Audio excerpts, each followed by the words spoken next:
This is the Criterion Creeps podcast, and tonight we're talking about Closely Watched Trains from 1966, directed by Jiri Menzel. The tagline here from Letterboxd: "All it takes to make a man of a boy is a woman." In a small town still occupied by the Germans as World War II's tide is turning toward the Allies, apprentice train watcher Milos is oblivious to the war. Instead, he's obsessed with having his first sexual experience. Despite the favors of train conductor Masa, Milos has no luck. His quest leads him to a female resistance fighter who, in passing, recruits him to the cause. As Milos finally finds love, danger draws closer. So, I had never seen this movie before. I was unfamiliar with it. It was just kind of one of those movies that was sandwiched in between other Criterion movies I did know. And that was kind of like the same thing with Shop on Main Street, where it was this movie that was like, oh, yeah, Czechoslovakian. No one talks about it. But in that situation, it turned out really well, because that movie is pretty damn good. Closely Watched Trains. What do I say about this movie? It's kind of what I kept having thoughts about.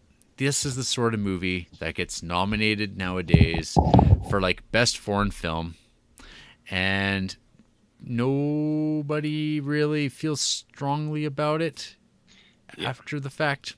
It's just like, oh, here's a movie that was made in another country with people who don't speak English, but there's nothing in particular about it that's like makes it jump out, other than the fact that yes, here's a movie. I think maybe with the placement in the Criterion, maybe if it was a double pack or something, it would have made more sense. Well, so but it's not the same people or anything like that, so it doesn't. So it is another Czechoslovakian film. Yeah, about World War II. Set during World War II. One definitely is like deals with a specific element of what was going on in World War II, which was the setup of the Holocaust and how people would deal with that and the horror of that, and like it also kind of did the kind of light comedy stuff better, or it seemed like it worked better there. And this is more of like an outright comedy for the most part, like, or it's like a sex comedy, but it's like it's a black and white European sex comedy from 1966 set during World War II. The most romantic of the eras. Yeah, and it's like also like kind of dry. Like I'd say that probably the funniest parts for me were like kind of right off the bat with the description of this guy's Milos's like family history, with like his the laid up veteran, the hypnotist grandfather and stuff like that. Like that stuff was like, you know what that really reminded me of? What's that? Wes Anderson. A little bit. Because it's like people talking and it like lots of cuts to what he's talking about. It's like, this was my grandpa. He drank the bottle. This was my other grandpa. He was hypnotist. And it's like he stood up to tanks. Tanks stopped. But then they started again and ran him over. So think about how like fantastic the same movie would be if Wes Anderson directed it. Yes. I agree, but one last thing on that intro. One thing I thought was super funny was how he was talking about how his one grandpa would go down to the workers and he would make fun of them. Oh fuck! He would make fun of the blue collar workers. Look at them work so hard. They beat the shit out of him. Yeah, that was hilarious. And he was actually eventually beat to death. No, that's hilarious. This idea of this like funny. This laid up drunk veteran who just like he spends his days making fun of people who have to work for a living, and he just gets beat up until finally he's killed. Yeah, that is really weird and funny. And I was like, cool. I'm hoping there's more of this for the rest of the movie, and there's really not, because like the follow up to that is like the hypnotist grandfather that like. Again, like kind of a cool idea, and like get this awesome photo of a hypnotist, like the classic hypnotist, and this idea that like when tanks were making their way to Prague, he like stood in the way of the tanks, and he went Tiananmen Square style. Yeah, he hypnotized them, and then it didn't work, and he just got decapitated under the treads. So that's good. I like that. That was good. And then there's just the rest of the movie that kind of happens. There's like some highlights, I guess. There's like pervy uncle photographer who's just like who's really hashtag me tooing all over You the place. you would like that guy, you creep. He's just got like hands inside butt cheeks. He's like, there you go, doll. Yeah, lots of brushing of breasts and lots of tee hee hee hee. Mhm. Tee hee hee. Do you think that stuff still works? Probably. You gotta have the right. You gotta have the right energy, though. You gotta have the ability to pull that off and make them feel like they wanted this all along. Some real mind games, or not. And it was never okay. And it's just, wow, comedy, huh? Sex comedy. I hope someone takes that quote out of context and Jared will say, they wanted this. Couldn't you tell? I'm going to do that. Anyways, I'm going to be your downfall. Continue. Closely watched trains. So, this movie's all about getting laid. Yes, it is. Getting paid and getting laid, baby. Yeah. So the movie's set during the war, but the war is definitely the backdrop. So I wonder if that was like a challenge maybe the director set out for themselves to make a movie about war. But it's like, let's not make a movie about war and get dreary. Let's make a movie about sex, because death and sex, I mean, this is life itself. That's kind of like, it feels like that type of idea. But then when they actually had a script that they were working on and fleshing out, it was kind of like, oh, this is what we got. We got a train station. And we got these colorful characters and their interactions, and like ladies that just throw themselves at these guys, and stamps, like women getting stamped on, and like lots of animal death. Yeah, a little too much for me. I hit my cap at all the screaming rabbits. I thought that was a little much. The rabbit punch right off the bat, I think, was the one that was like, ooh. And then the talk of gouging out bull eyes, that doesn't happen. But I'm like, is that really going to solve your problem? No. Speaking, Jarrett, from experience, working in the ring at a cattle auction market, sometimes you have animals that come in that are blind. Like, because sometimes when cows get old, they get like that. You know, animals go blind sometimes. When they're blind, they're either like real nice and quiet, or they're fucking crazy because they can't see and they're like scared. So I imagine if a bull was blind, especially if you were like hurting it, it would fucking lose its mind. So I don't know where they got that stat from and who tried that out. But yeah, talking about moving. I thought it was weird the way they're talking about it, and they're like, those Germans, they're animals. They're moving the cows on here, and they're so thin. And he's like, oh, it's shameful, shameful. These Germans. Those Germans. Yeah, and then at the end you get that German. These Czechoslovakians, they're animals. Nationalism, man, that's what it gets you. Yeah, nothing. Anyways, yeah, a lot of animal abuse in this bad boy. Yeah, that was like a swan or turkey or some sort of big bird getting all massaged up, getting dressed, fed down. Yeah, that happens, buddy. Yeah, the world's a harsh place. So yeah, this movie is kind of just about this Milos fella and him. He's trying to like have a job, like kind of like his dad, but like where he's known in the town as being like coming from a family of layabouts and people who don't want to work, which is kind of funny. His dad like retired young, and everyone like resents him because now he just like lays around in bed, he doesn't even talk. He just like he checks his clock, his watch absentmindedly, and looks and checks on the train, like still doing his job but has nothing else better to do. And people hate him for it. And so the kid's now got his job, and but he's got sex on the mind. What? He's got sex on the mind. Oh shit! Can't shake it. So yeah, I kind of watch this thinking about comedy, and we've talked about this every time we've come across these comedies. It's either it works for you or it doesn't. This is just feels like it's like this is a European kind of dry comedy about this stuff. It's like the photography of it varies between like being good, being fine, being kind of like nothing special at all. Just a few times you're like, oh, that's a nice shot, but nothing like, wow, this thing is beautiful. What a beautiful piece of film. Mm-hmm. There's some suicide that like I feel kind of comes out of nowhere, and like Yeah. again, it's actually when you brought up Wes Anderson, it's like oh yeah, because that this when I think of like kind of these like dramatic suicides that kind of like come out of nowhere, it's Royal Tenenbaums Mm-hmm. for me. Um, Yeah. but This movie has a Tenenbaum feel with the magician grandpa hmm and the beat to death grandpa. hmm It's funny you say that though, because I also thought that this movie was like a real quirky comedy until the suicide. And then I was like, oh, weird. But then like I feel like they play it off a little bit. And I was like, yeah, okay, I'm onto it. Or I'm onto what you got here. But then I feel like it turns into like an espionage film. And I was like, that's out of nowhere. Like I thought that one was both of them, the suicide and then like when it's the train guy's espionage, I was like, where did this kind of come from? yeah, So, anyways, that was my mhm, thoughts there. right. Other things that I kind of liked about this was there's this one scene where we get these SS dudes who got big skulls in their hats taking Milos away for some reason, and Hmm. there's this really jaunty music as they're going through the countryside, and the train conductor gets to take the train himself, and then he gets let go, Hmm. and yeah. My last note, yeah, lots of fucking dead animals kicking around these parts. But that's Europe for you and the whole world. Lots of dead animals. Hey RJ, Wow. what did you think of this closely watched trains?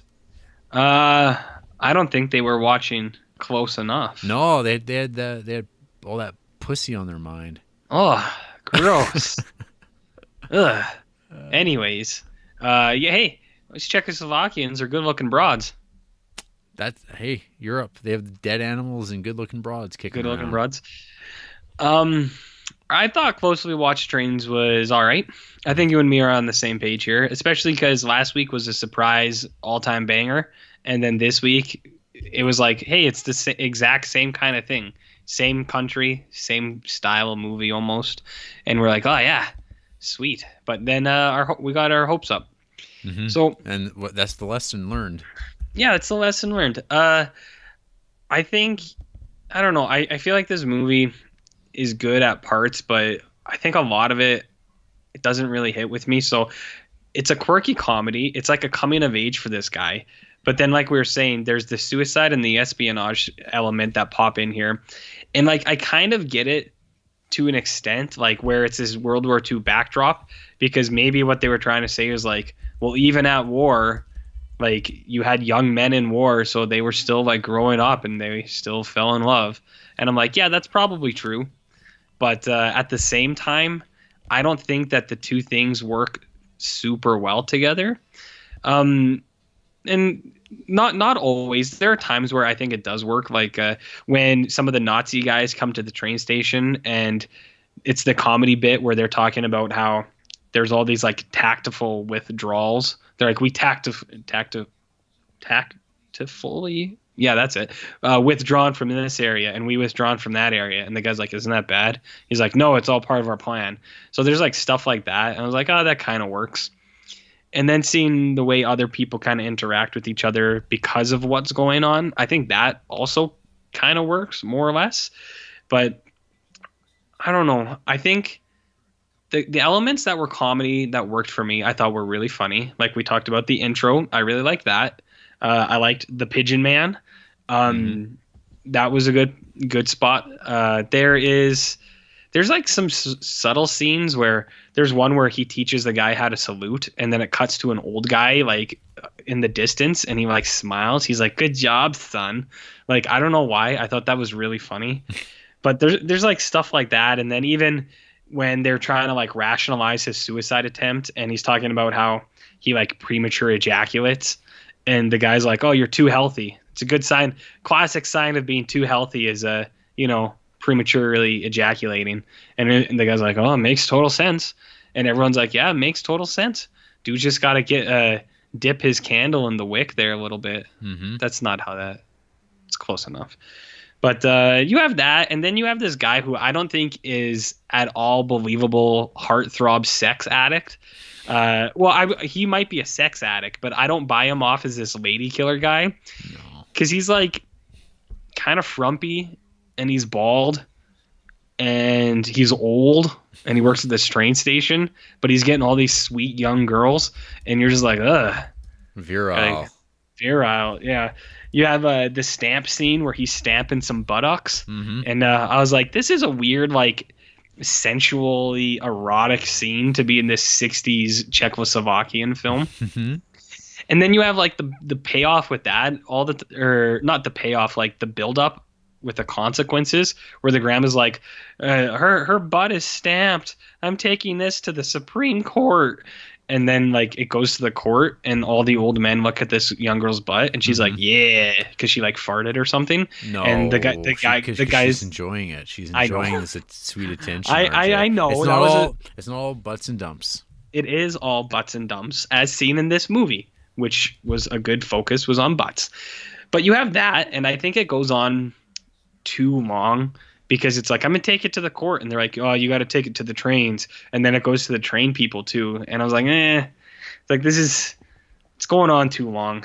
But then, I don't know. See, this is a weird, like, back and forth for me. Like, there's scenes I don't think work, and then there's scenes that I think did work kind of well. Like, one scene I thought was okay was when the, like, disgruntled soldiers come across the nurses, and then they just go on the train, and it's a big orgy for like 5 minutes.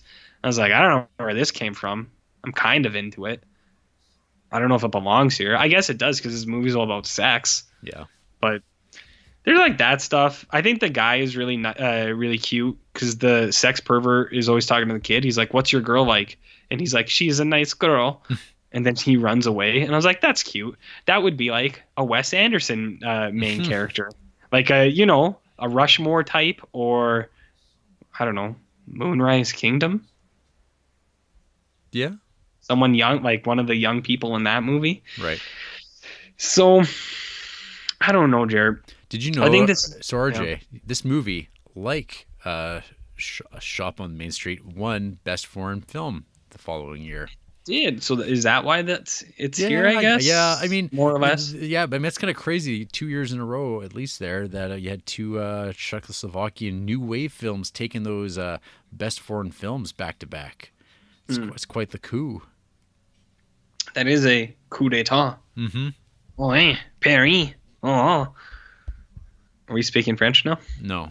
Anyways, I think this ending has a killer explosion. Oh, yeah. Awesome. It's got wicked effects. The way everyone just gets blown out. I was like, yeah. I was like, that's pretty cool.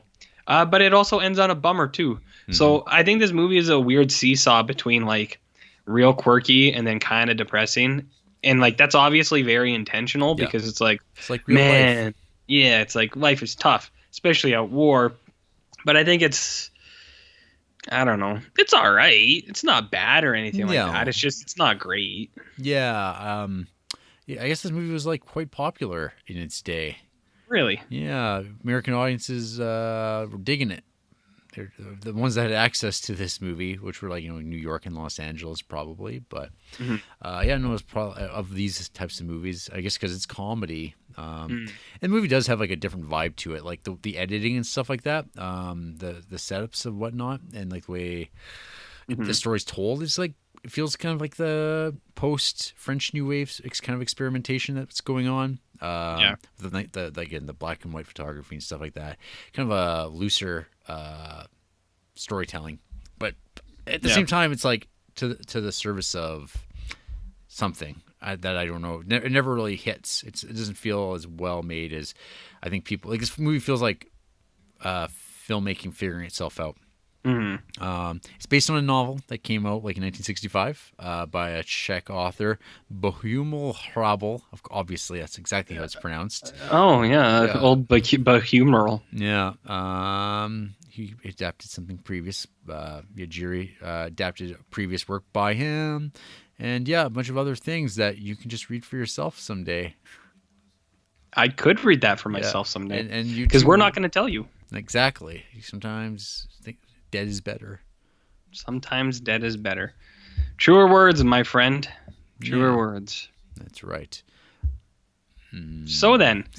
This is a movie we watched called Closely Watched Trains. Yep. Like I said, there's like, I don't know, kind of indifference, I guess, at the end of the day for me.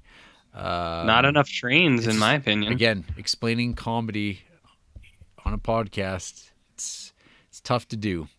The themes of it didn't resonate with me very strongly. I didn't go like, man, this is something I really wanted to talk about.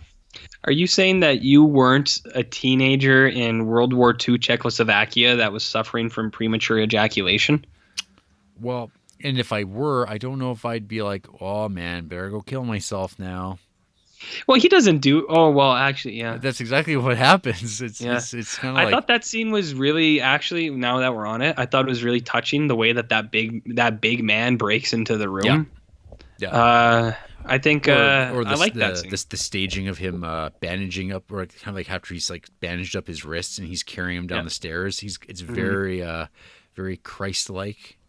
Yeah, I like that scene. I thought that scene was really good. So it's like I was saying earlier, it's like a 50-50 thing, I think, for this movie, where 50% of it I was yeah, this is a good show. And then 50% of it, I'm just, nah, it's all right. So it's very in the middle of the road, as Jarrett would say sometimes. And it's like, and at its running time too, it's kind of like I was, checking my watch, kind of being like, oh, this is wrapping up now. That's good. I'm good now. Yep. Whereas Shop on Main Street, that movie was like, I was stopping to because I was like, oh man, it's getting too tense. I can't take this, and I can't bend back to it and be like, oh man, I gotta stop again. I don't want to spoil it.